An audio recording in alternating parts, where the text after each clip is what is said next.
Good afternoon, everyone. First of all, the emergence of the cosmos, then the emergence of the earth, now the emergence of life. What a mind-boggling story this is. But, as I said last week, the story of life intertwines with the story of the earth. And indeed, it was the coming of life that helped to shape the earth to be what it is. So let us look at the period we're now dealing with. These are the ages of the earth.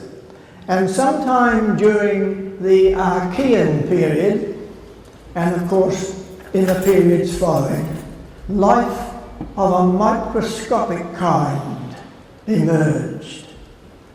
But how could life emerge out of non-life? That has been the problem that mankind has faced always.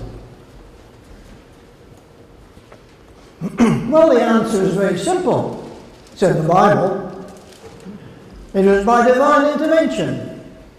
And creationists following the Bible still contend that is the real answer to this day. But actually, it isn't an answer at all. It's not an explanation, it's a declaration. If we want to find an answer, that is, a meaningful way of understanding how life began, we have to turn to the scientists. And they tell us that life began by natural processes. Indeed, it is of the very nature of the universe to bring forth life. And as we look at the way it came to be, we can see it all fits in with all the other aspects of this self-evolving universe. Now, two people, not primarily scientists, who help us to explain this are Teilhard de Chardin and Jan Smuts. I don't think I've mentioned Teilhard de Chardin as yet, but he wrote his magnum opus, The Phenomenon of Man, in the middle of the 20th century. And that attempted to do then what I am trying to do in these 4 lectures. Teilhard de Chardin was a Roman Catholic who tried to synthesize his knowledge of science with his own religious faith, which of course was of the Catholic variety. Now, Teilhard de Chardin, in the course of this book, created a new word which helps to explain the evolution of life. Indeed, it helps to explain the universe. It's the word complexification. In other words, the universe has the capacity to make entities which are more and more complex all through the long history of cosmogenesis.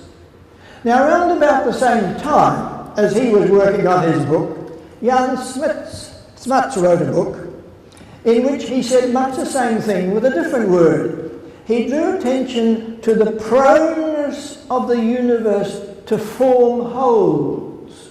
That is, to bring things together and form something entirely new, different from the parts. In other words, wholes are not just the sum of the parts. They are something new. And he called this holism and said that we have to understand that the universe has a tremendous capacity to develop wholes of this kind. Well, let's look at how it works out. Complexification or holism, take your choice. Now, look at atoms. We've already seen that atoms join together to form molecules. And the molecule is different from the sum of the atoms. It is something entirely new. And that is drawn by the fact that when you put hydrogen and oxygen together, it's not just a mixture of gases. you can create water. And that is how, in fact, water came to be so plentiful on this earth. Then look at molecules, which we now have. Now, molecules have in them only a few atoms. Water has 3. But molecules can become more complex and turn into megamolecules, which have thousands of atoms. Then take a megamolecule. Proteins are megamolecules. Then you can put them together and you have a living cell. Very complex entity. And that is how, in a simple way, non-life became life. Now, what is the essence of life? Well, a living entity must possess 2 capabilities. That is, for it to say that anything is alive, it must conform to these 2 requirements. First of all, it must possess a set of chemical actions and reactions. It has to be a kind of chemistry factory which produces growth, and that is called metabolism. Then secondly, for an entity to be alive, it must have the power to replicate itself and thus perpetuate the species. 2 simple but very important requirements. Let's look now at metabolism. Metabolism is carried out by catalysts known as enzymes. Now, a simple example of a catalyst is water. When something you have that's made of iron rusts, water is the catalyst, which we all know that if you leave something that is iron near water, then it very soon rusts. Now, the enzymes play a very important role in metabolism. They perform 2 functions. First of all, they have to break down the organic matter that the entity feeds on. They have to break it down into its parts. And then, out of its parts, it has to construct the various proteins and nucleic acids it needs in order to be alive and to grow. And that is anabolism. So metabolism consists of these 2 functions. Now let's turn to the other requirement of life, the replicating of the species. Now, the various simplest forms of life, the cell that we'll be looking at presently, do this simply by dividing into 2. And lo and behold, there was 1 cell, and now you've got 2 cells, identical with each other. But of course, the higher forms of life, like our cells, we know, do it simply by the coupling of the male and female genders, which each of the genders contributing something to the next generation. Now, the smallest organic unit to possess both of these capabilities, that is, metabolism and the ability to replicate in one cell, the smallest organ that can do that is the cell. The cell. Now, when we discovered the virus early in the 20th century, it was thought at first that this might throw some light on how life began, because the virus is simpler than the cell. The trouble is, it can reproduce itself, as we know only too well, but it has no metabolism. In other words, the virus lives as a parasite within our own cells, and that is where it multiplies. But it is not the answer to the origin of life.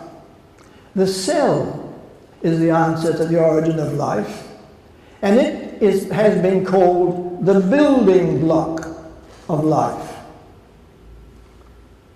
No one has been able ever to create a living cell, and so the mystery of how the first cell began is still a mystery to us.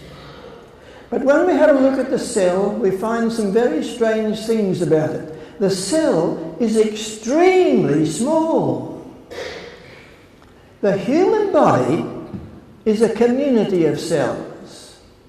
In our own bodies, we have 100 trillion cells. You just can't grasp that with your mind. 100 trillion cells. Very, very small.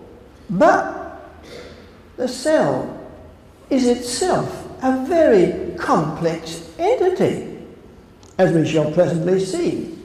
The cell is a whole chemical factory in itself, working hard, changing chemical compositions and so on, and producing what it is required to produce. Now, there are two main kinds of cells. There is the prokaryote, which we know under the more common name of bacterium, and they are extremely numerous. They are still the most numerous form of life on this planet, far exceeding any other species. But beside the prokaryote, there is the eukaryote. Now, this is the cell that is used to build up both plant life and animal life. And as you might guess, the first cells to appear were the prokaryotes, the bacteria. And they began to appear from some time after 4 billion years ago.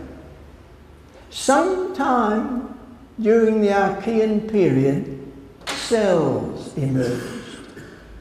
How? We don't know.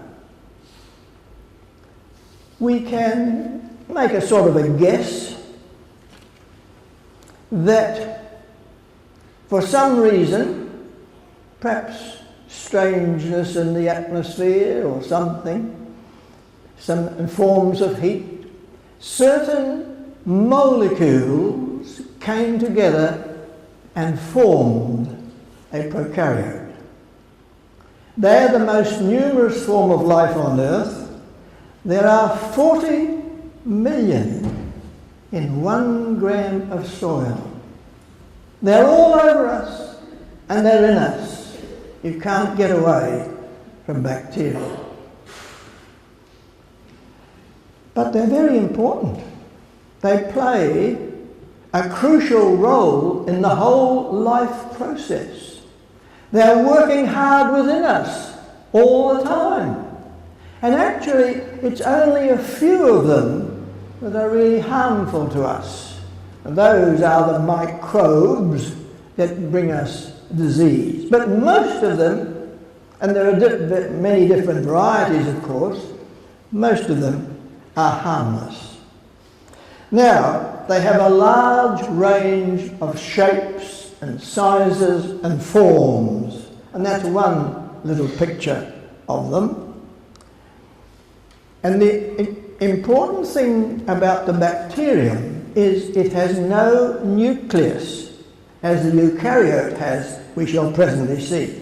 But as you can see from this magnified picture of a bacterium, it's already very impressive looking. It's got an outward covering which holds it together, and it has certain things which it can do.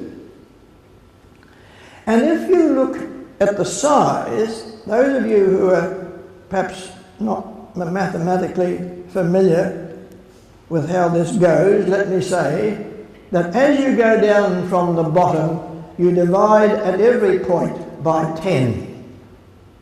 And so at the bottom, for mathematicians, it's 10 to the power minus 10. So let's start from the bottom. That's the size of atoms. And then you multiply by 10 to get the size of small molecules moving into larger molecules, and then again you multiply by 10 and you get into proteins, and you multiply by 10 and you get into viruses, and you multiply by 10 or 100 and you get into prokaryotes, and there at the top are the eukaryotes. Still extremely small, but we have divided them by so many millions, billions, trillions to get down to the atoms. Now, the second type of cell then is the one at the top, the eukaryote. It is 1,000 times bigger than the prokaryote that we've been looking at, the bacterium, 1,000 times bigger. And so that's the kind of cell of which all plants and animals are built up from. Now here's a plant cell. Already you can see, compared with the prokaryotes, they are very, very complex. These have a nucleus, and they also have great protective covering around them, which prevents the entry of things which would be dangerous. This is where immunization comes from in our own experience. And an animal cell looks even more impressive. As you see the nucleus there in the center, and the protective membrane which covers it all plays a very important role. Now, in the Archean period, megamolecules became organically united to form the first living cells. How? We do not know, but we can determine roughly the time in which this began. First the prokaryotes, and then the eukaryotes. In the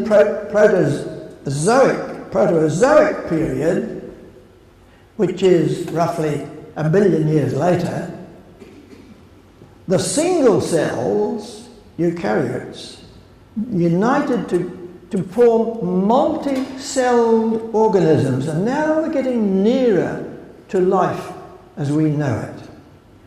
Try to keep in your mind the period of time we're dealing with.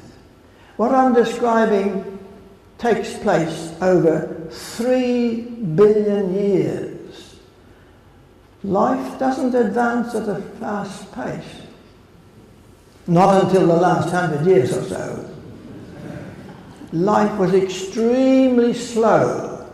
And indeed, we might take up Teilhard's word complexification and add something to it, namely that complexification plus diversification accelerates, and the more complex the entity, the faster it begins to change and diverse. You see, it took 1 billion years for the prokaryotes to produce eukaryotes, 1 million years. But as we shall move on in this lecture, we shall find that the more complex the entity, the faster it seems to appear and diversify into all sorts of new species. Now, biologists classify all forms of life into kingdoms. It's strange that they still use this term kingdom, because it was Aristotle who coined it. And he thought there were only 2 kingdoms, animal kingdoms and plant kingdoms. But modern biologists discern 6 different kingdoms, and the division into these kingdoms occurred in the Proterozoic period. when all life was still confined to the ocean. And the kingdoms they have classified are, first of all, the bacteria that we've already met, then protozoa, and everybody's heard of the amoeba, the chromista, which is mildew and kelp and things like that, and then there are the plants, which for us are so important, and in between them there are the fungi, and lastly the animals. So the plants and animals are the two kingdoms that we are particularly concerned with, the ones that Aristotle first specified, but now life, as it has evolved, is much more complex. And this diversification of life into kingdoms took place over a period of 2 billion years. I have to keep emphasizing the time factor in talking about the evolution of life. So let's look now at our framework of time with the Hadean, Archean, Proterozoic, and finally the Phanerozoic, which we shall get on to eventually. The prokaryotes arrived and dominated during the Archean period. The diversification of eukaryotes into kingdoms took place over that long 2 billion years of the Proterozoic period. Remember, it was called the Proterozoic because at first it was thought that that was when life first began. We now know it's somewhat earlier. But although life began during these two periods, it wasn't visible. If there had been some space traveller, he would have come and looked at the earth and said, it's dead, there's no life there. Because all life that was there was invisible to the naked eye. Now, how did the diversification into these kingdoms occur? In other words, what is the origin of species? And you immediately recognize that as a term we associate with Darwin. Well, the first key to the multiplication of species is something that Darwin wasn't aware of because it came after him.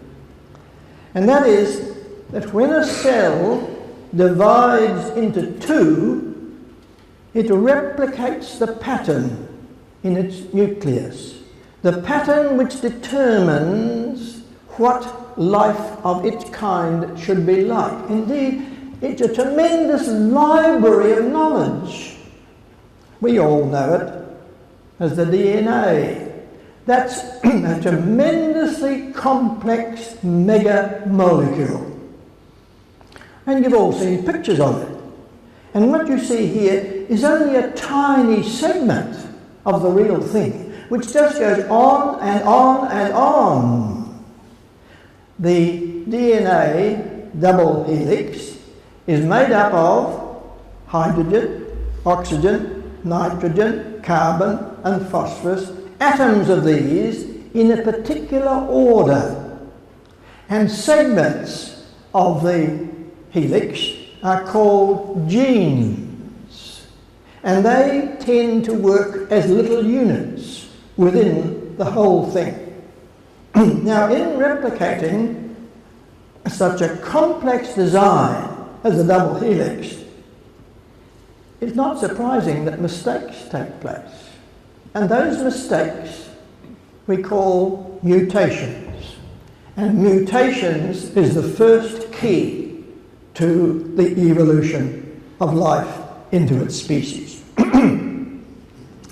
Now, Charles Darwin, he was the one who discovered the second key to biological evolution. Because those mutations that best fit an animal or a plant to its environment are those which are going to give that species a higher survival value.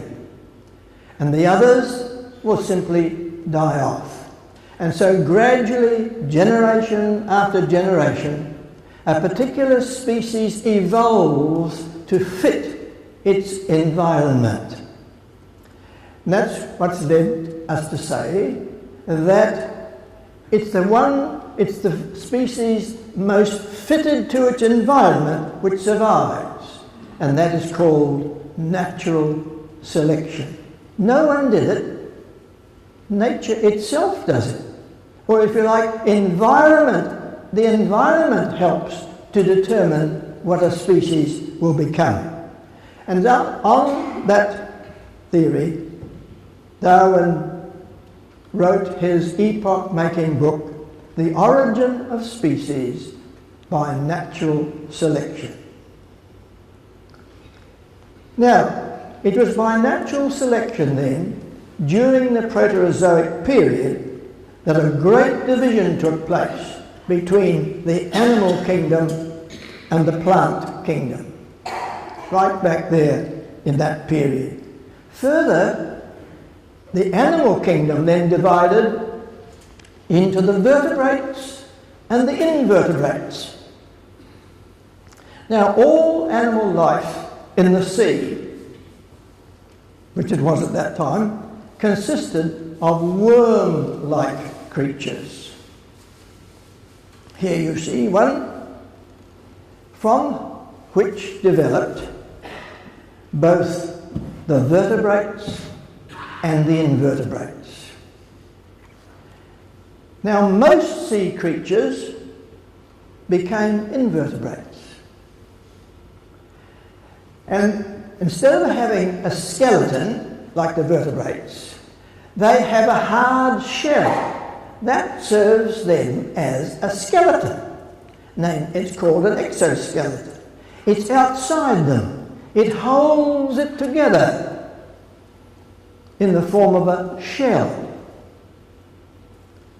And they're known as arthropods because when they developed feet, they were jointed feet.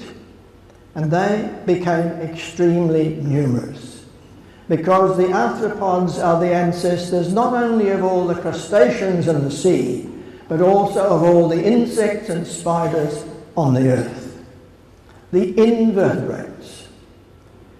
But some sea worms went a different path, and they became chordates. They developed a dorsal nerve cord running down the centre. And then this developed into a spine, giving them a skeleton of bone. And they became, of course, the very important animals which we are today. But the first form of them was simply fish. We are all descended from a fish. Now, at the end of the Proterozoic period, the Earth was in the grip of a major ice age. There have been 5 major ice ages, and this one was the greatest of all. And it lasted, can you believe it, 30 million years. And the ice sheets stretched from the pole to the equator. Well, that wasn't conducive to life, and perhaps the sea under the ice was the warmest place on earth, and that is where perhaps life was still surviving and evolving, because that's where all animal life was. There was, as we saw last week, one main land mass, Pannotia. Now, what happened when the Ice Age came to an end? It was followed by a cosmic spring. In other words, life seemed to burst forth as never before, and it is called the Phanerozoic period, which really means in Greek, and life at last appears. You can see it with the naked eye, but of course at this stage it was all in the sea. And as it appeared, diversification accelerated, so that this is often called the Cambrian explosion. In other words, there was a sudden acceleration of life. Mind you, it still took 50 million years, but nevertheless, relative to the long periods of billions of years, life was now at last taking off. Now the Phanerozoic period, because we live at the end of it, is divided into three main eras. The Paleozoic era, paleo from the ancient, it lasted more than 200 million years, and it came to the end. It's known as the age of the fishes, by the way, or sometimes the age of the fishes and the reptiles, but mainly the fishes. It was brought to an end by cataclysmic destruction of life, another great break in the life process, and followed by the Mesozoic era, meaning the middle part of the Phanerozoic period, which also lasted for nearly 200 million years, and that's the age of the dinosaurs. And then it was brought to an end by cataclysmic destruction of life, leading us into the present period, the Cenozoic period, the present period, which takes us right up to the present, which is known as the age of the mammals. Well, now we have to start and see where life began to move from the sea, where it originated, to the land, which was that stage Panacea. In the last lecture, you may remember that bacteria had already begun to move onto the land. Perhaps at times, you see, in the Ice Age even, when the level of the sea was greatly lower and the land was coming of easy access. But after bacteria, the next to arrive were organisms of the plant kingdom. Now here we notice a very interesting thing. Just as bacteria prepared the way for the plants by creating the soil in which they could grow, plants now did the same for animals by creating the vegetation on which animals would be able to live and survive. And so the first animals to arrive were the arthropods, the little insects from 400 million years ago. And they multiplied and multiplied and diversed until the arthropods evolved into 10 million species of insects. Many more insects than there are of any other kind of life apart from bacteria. Now the last to arrive were the vertebrates, the fish. But how were fish to cope on the land? They were used to living a water life, and they don't survive out of it. Well, they first of all became amphibians, just like frogs that are amphibians, which can live equally well in water and on land. And as they did so, they developed air-breathing lungs, instead of being dependent on the gills as fish are to this day, and their fins developed into legs or limbs with which they could move on the earth. Now here's an example of one such creature. You can see how fish-like it is, and yet its fins are beginning to look like legs, which will enable it to crawl on the earth. Now, this is the way in which lobe-finned fish became amphibians. And they evolved into tetrapods. Don't get confused with arthropods, the insects. These evolved into tetrapods, meaning they were to have 4 limbs. They were 4-limbed animals, which for a while were simply legs, and they all had a bony spine running down the centre, holding them all together.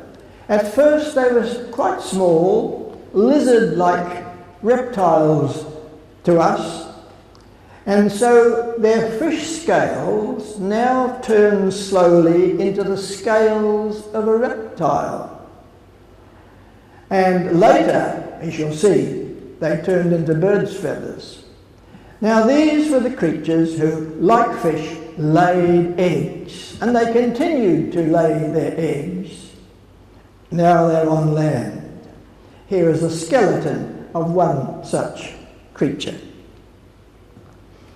Now this particular picture attempts to show how life was changing during the period, though the period goes, you'll note, from right to left, 360 to 385 million. Oh no, from 300, it's 385, that's right, going to the right direction.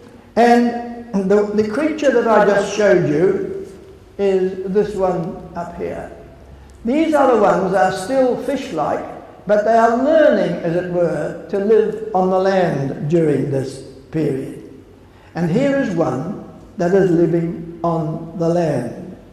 Now, through these two pictures, you get a feel for the way in which an amphibian fish became a reptile, because that obviously is much more fish-like than this one, which has now developed much more like legs and an animal with actually fingers or claws.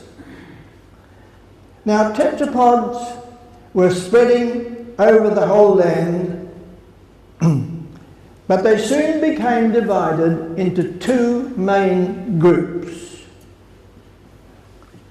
The sauropods, I get mixed up, Theropsids. In this group came all the reptiles and birds, while the synapsids produced, among others, the mammals.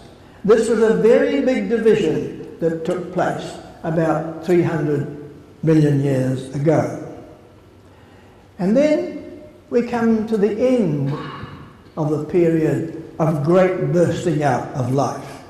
It came very suddenly, about 245 million years ago.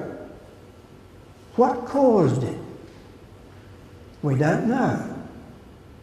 Was it an eruption from the earth itself, volcanism that would look something like that? Or was it a nearby supernova which sent out a tremendous amount of nuclear energy that killed things off? Or was it just a large asteroid that struck the earth and caused a kind of night that lasted for years and years? Or was it just incremental environmental changes which took place, and suddenly, within a relatively short time, life wasn't able to cope with it? We don't really know. What we do know is the results of it. 96% of marine life became extinct. What a disaster. About 70% of vertebrates on the land became extinct. This is one of the reasons, plus another one we still have to deal with, why biologists say 99% of all living species that have been on this earth are already extinct. 99%. Well, this period is known as the Great Dying, or the mother of all extinctions. But it brings us into the Mesozoic era, where it took about 30 million years for that life which had survived now to recover and recover some of its ability to expand, to multiply, and to diverse. And in doing so, this great dying gave space for the sauropsids, which was one of the great divisions you remember I referred to diverge and multiply. And they divided themselves into the archosaurs, which gives us the dinosaurs and the crocodiles, and the lepidosaurs, which gives us the snakes and the lizards and the tuataras, all, in our view, reptiles.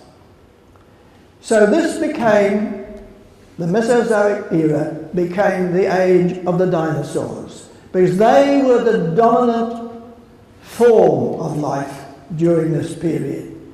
And over nearly 200 million years, the sauropsids evolved in a tremendous variety of reptiles and birds. I don't know if well, I'm sure some of you will have seen on TV1, over the last fortnight there have been 2 of a series on the dinosaurs. One shown last Saturday, for example, on which I'm drawing a little bit even in this lecture. Now, most people had been familiar with the tremendous dinosaur known as Tyrannosaurus rex, which was once thought to be the largest creature that had ever lived. Now we know it was incorrect. There has been a dinosaur larger than that. It's the Spinosaurus, which was discovered only about 15 years ago. And it grew to 12 to 14 metres in length, weighed between 12 and 20 tonnes, and its skull alone was 2 metres long. It was primarily a fish eater. But something happened that was extremely important. About 160 million years ago, some dinosaurs took to the air. Well, the TV documentary I saw last Saturday explained very well the various stages in which the dinosaurs, quite small, about the size of a pigeon, by stages took to the air and became birds. Now, you wouldn't think that skeleton of the dinosaur on the left and the little sparrow on the right had all that much in common, but they have much more in common with each other than either of these has with us, because they have a common ancestor. It's shown in possibly the fact that they both lay eggs. Now, the dinosaurs diversified in its long period into more than 1,000 species. We are still discovering them. In fact, China, only in the last decade, has become a rich deposit for dinosaurs, out of which we are helping to build up the story bit by bit.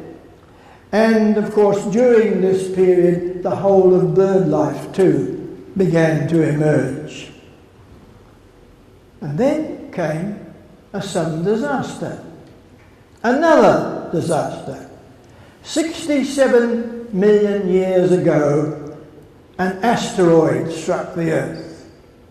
They believe, they know now what caused this one. And this would cause such an upset by changing the weather patterns to make it prevent it to be possible for most of life to continue by having a very long night.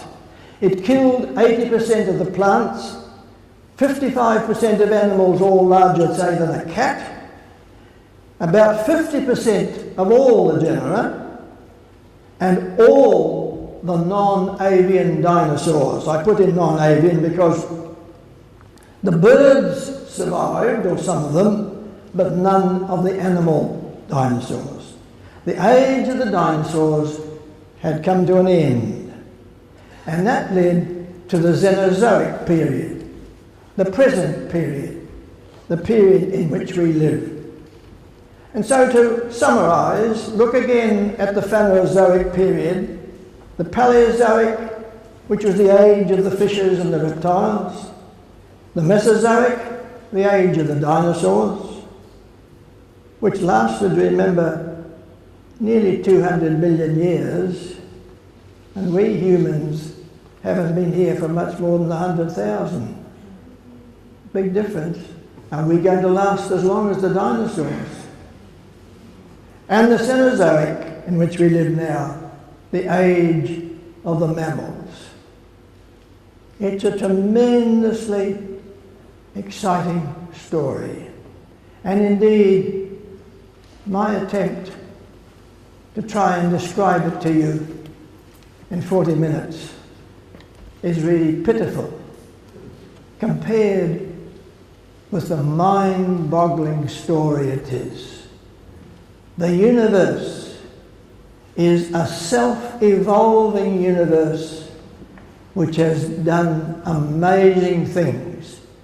It's the universe itself that is the miracle to be wondered at. Thank you.